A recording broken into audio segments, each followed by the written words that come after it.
आवाज महाराष्ट्राचा। नमस्कार, मी सुद्धा संध्या लाईव्ह मध्ये आपलं सगळ्यांचं स्वागत। नसरापूर बलात्कार आणि हत्या प्रकरणातील आरोपीच्या वृद्ध पत्नीने माध्यमांशी बोलताना या घटनेवर आणि आपल्या पतीवर संताप व्यक्त केलाय। गेल्या 10 वर्षांपासून आपला त्याच्याशी संपर्क नसल्याचं देखील नमूद केलं। त्या बाळाची हत्या झाली, त्याच ठिकाणी त्याला ठेचून तसाच मारलं पाहिजे। मला त्याचं तोंडही बघायचं नाहीये, माझ्यापर्यंत कुणी त्याचा अंत्यविधी झालाय वगैरे सांगायलाही येऊ नये। गेल्या 10 वर्षांपासून तो आमच्या संपर्कात नाहीये, त्याला कठोर शिक्षा व्हायला हवी असं त्या म्हणाल्या। फक्त फाशी नाही, ठेचला पाहिजे त्याला, जिवंत जाळला पाहिजे त्याला, तरीही माझ्या मनाची झालेली आग शांत होणार नाही।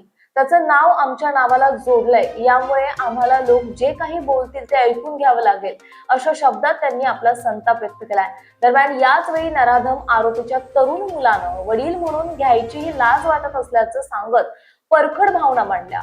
मला तो माझा बाप म्हणून घ्यायचीही लाज वाटते। त्या चिमुकलीबाबत त्यानं अमानुष कृत्य केलं, त्याला कठोरात कठोर शिक्षा द्यायला हवी, त्याला त्याच ठिकाणी ठेचून मारलं पाहिजे, त्या चिमुकलीला न्याय दिला पाहिजे।